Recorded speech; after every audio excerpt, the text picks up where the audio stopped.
Hello, everybody. Welcome to another episode of Two Bald Nerds. My name is Richard Chapman. With me, I've got Mike Meyers, as always. We are going to spend some time today discussing VPNs. Mike, what does VPN stand for? Maybe we should start there. All right, well, VPN stands for Virtual Private Network. And VPN is one of those fascinating technologies that got invented a long time ago for one reason, and now it's used for something completely different. And so VPNs were originally developed back in the 90s, where the idea was that if I was like in Denver, Colorado, and I had to get back into the office network. Now, Richard, let's be real careful with what I'm saying. I want to be in the network as though I want to be able to print to the printer and, just anything like I'm on the network back at the house. So back in the old days, that was a very, very expensive proposition because you'd either have to have a leased line or something like that. And, or these old technologies with names like T1 and stuff that you had to pay for on a monthly basis.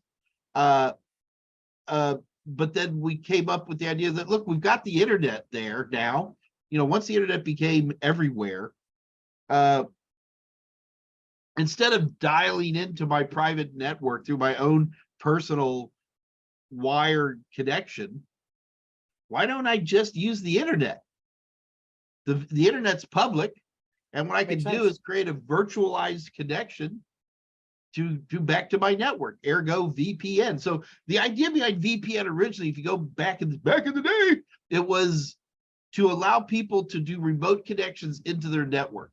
You understand this is not like a terminal connection though, Richard, right? I mean, if you're VPN, it's like you're on the network at the LAN.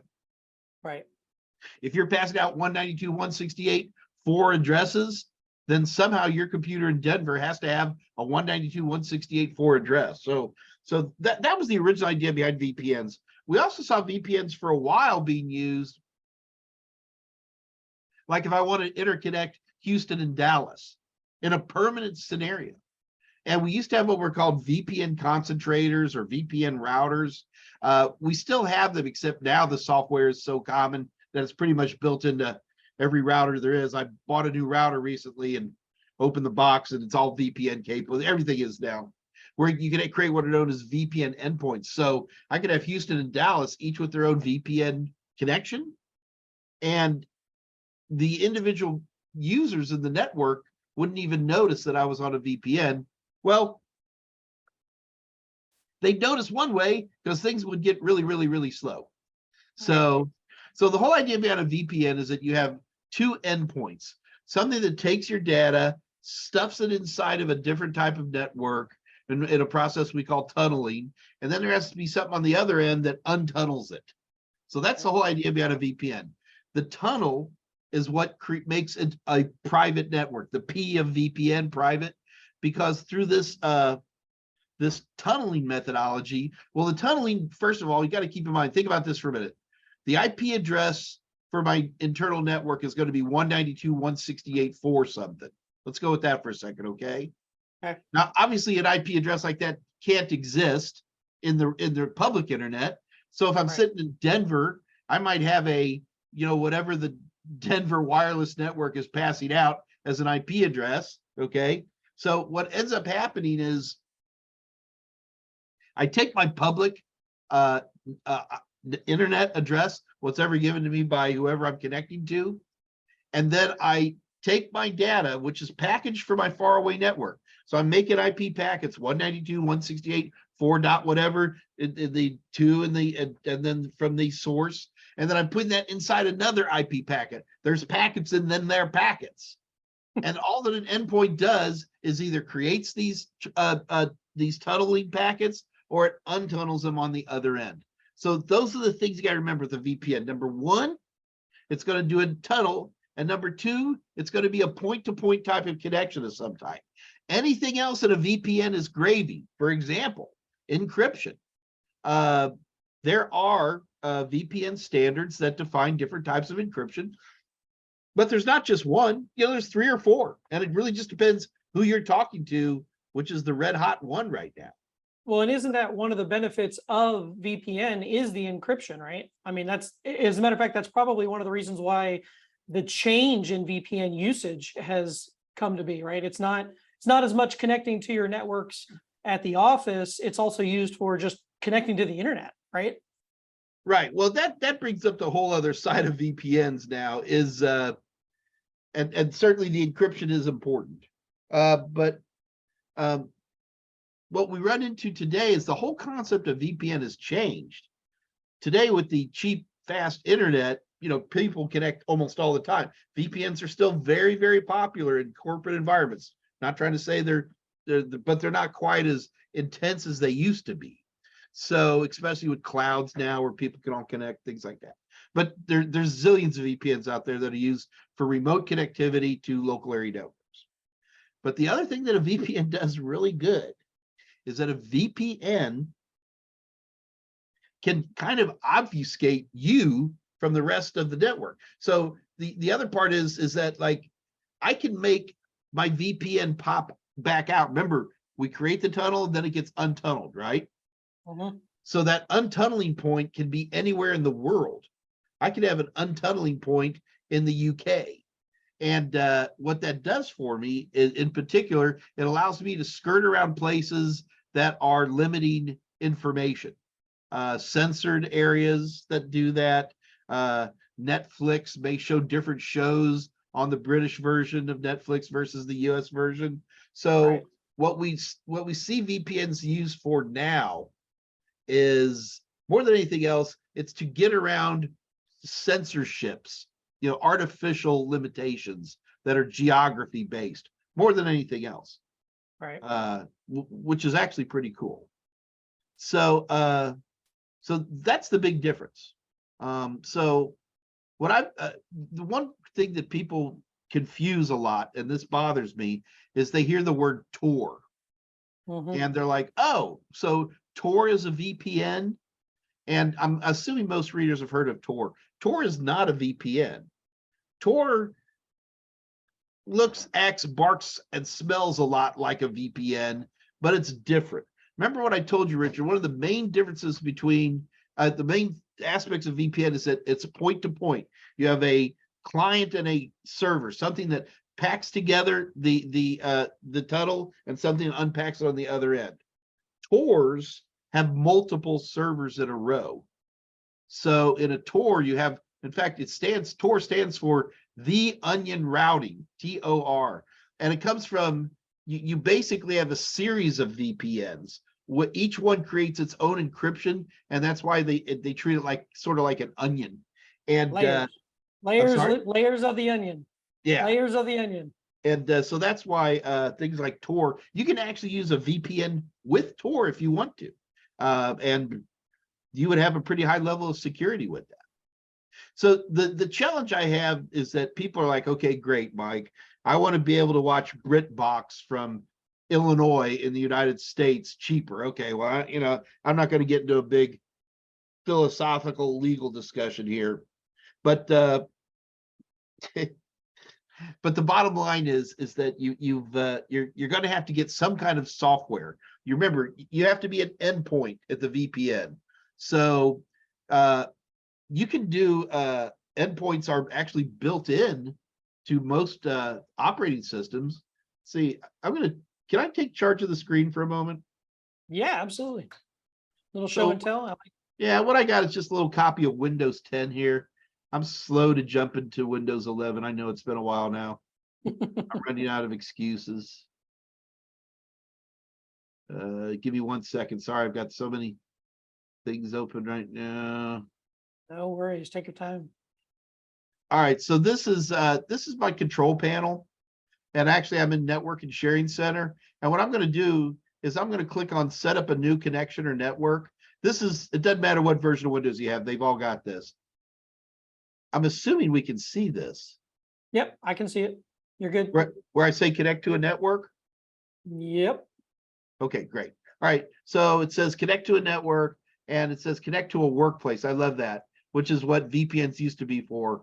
And so I could go ahead and start a connection. That says Actually, wait a minute. I think you're sharing the single window for view your basic network information and connections. I'm not seeing the connect to work. Okay, thank you for correcting that. I'm going to.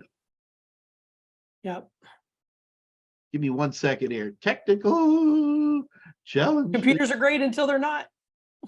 I love computers. We do. Frustrations and all. All right, I'm going to just share my whole screen, and folks, you just zoom in a little bit if you need to. There you can see what the weather looks like here in Houston, Texas. Okay, so as I go in here, I'm going to Share. oh, God, what's it? Come on, Mike. Technology's hard. Did we get it this time? Can you see me here? There we go. Now we can see you. Yes. All right. And over here's the weather. Here, that's the Yep. what the camera view. So sorry. All right. You're good. So we set up a VPN connection.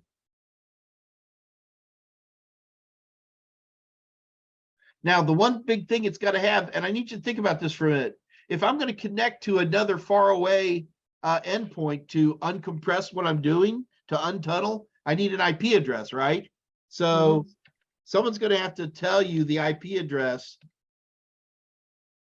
I'm making stuff up of your other connection, but there has to be some kind of IP address in here. And the destination name is VPN to England or something like that. Okay. And then I can go ahead and create this. And what's actually kind of interesting is that this manifests in right there. Do you see it? Yeah, I see it. Yep. So let me make this view a little better. Wrong way. I had it right.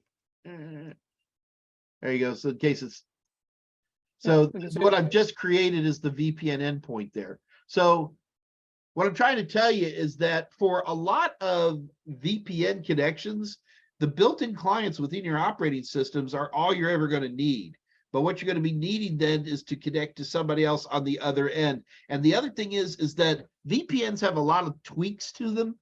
And so most people today, myself included, if you're going to be using a VPN, you need to pay for it. So that's going to make some people crabby right there. But if you're going to be using a VPN in particular to hide your geography, pay for it.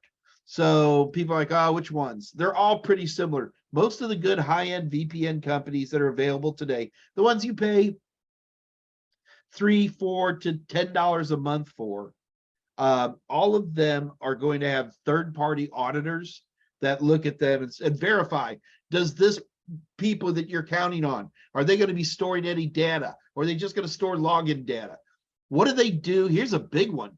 So, you know, Robert, when that web page goes up, like you're using a VPN and that web page goes up, there's a lot of stuff on that web page. It's not just one link, right? Every ad that you have in there is a separate link. So you might have one web page up, but you can have 17 to 20 different connections, depending on how like you get on Yahoo or something that's got a ton of ads. It's just awful, all that stuff that's in there.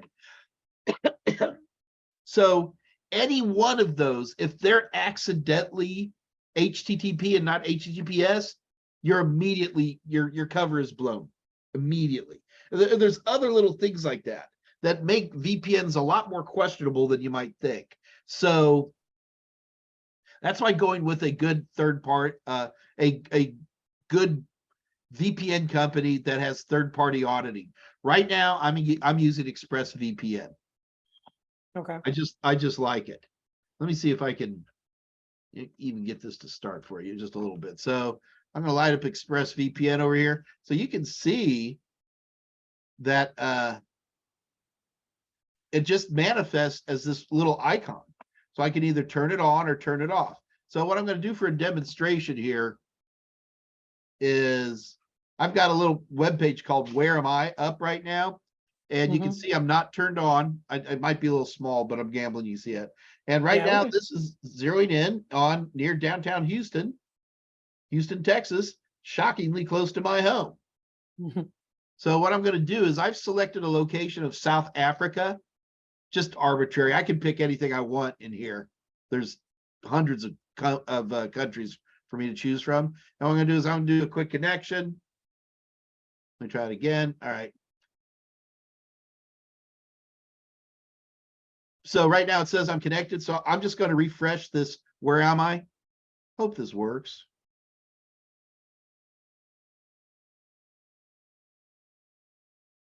All right, it's definitely someplace different. And I'm just outside Pretoria, South Africa. So it did exactly what I wanted it to do. That was the fastest anybody's ever gone from Houston to South Africa in history, I think. I'm a speedy guy. You So know, the bad thing about this is attackers can use this stuff too, right? So when we think we know where they're attacking from, they could be sitting literally right next to us, right? But it says they're attacking from China or yeah, Germany and or something like that. VPNs are common enough now that any attacker, I think 9 times out of 10, unless there's some real bandwidth issues that's going to prevent them from doing that, or they will use a VPN. There's no reason not to. Yeah, makes sense. Yeah, and so that's basically those are the basics of VPN. If you're going to be making me pick a VPN right now, probably the VPN I would want you to pay for, because it would get the least phone calls back to me, would probably be NordVPN. Pretty popular. You see a lot of ads for them. They do a pretty good job. I like ExpressVPN because it's actually ExpressVPN is a little bit more expensive, but it's a little bit more robust. I know for a fact that it doesn't keep any log information, on some of their Question stuff. for you. When you're using your VPN, do you see a slowdown in your speed? Oh, Is there yeah, a sacrifice? Yeah, right. There's a sacrifice of absolutely. speed for security. Absolutely. And Yeah. so then you can start go, well, does that mean I can't watch streaming videos? You can watch streaming videos, but you might find yourself considering lowering resolutions or things like that to reduce the stream bandwidth. VPNs have gone a lot better than they were 15, 20 years ago, where they were just awful. Today they do a much better job. They do little things that are important. Like, for example, right now I've lit up a VPN, right? Yep. But does that mean I want, like, you and I are currently not talking to a VPN? So when I turn on the VPN, I need a VPN that's smart enough to go, look, unless Mike specifically says he needs it to be sneaky, ignore all this VPN because we're trying to record a Two Bald Nerds video. So you get the idea? So being able to handle little things like that are very, very important. And ExpressVPN does it automatically, which I absolutely love. Nice. Very cool. Well, you pretty much covered everything that I was going to ask a question for, so I didn't even have to step in there because you just kind of flowed all the way through it. Well, let me throw in one more thing how because good let me throw in one more thing before I go, Richard, because it drives me crazy. And that is, everybody talks about Tor, and Tor is a great tool, but Tor is not a VPN. It acts a lot like a VPN, but it's not really a VPN. A VPN needs a point-to-point connection. There's going to be a client on one end, and then there's going to be some kind of server on the other. Okay, no exception to that. And Tor is basically like a VPN on steroids, where you have multiple servers.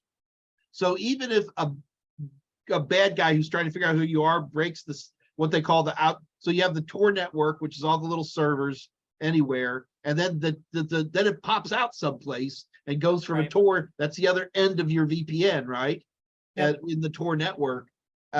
So you can say how many more servers I want to go through in case one server gets beaten. Then you got the attackers right where he was before.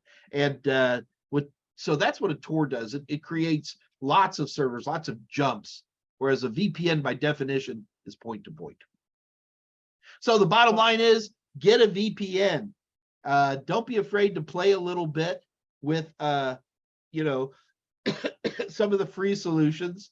I'd probably start with a Tor browser, completely free. Just search for Tor browser, download it, let you have a little fun getting on the dark web. Everybody wants to go to those .onion net websites.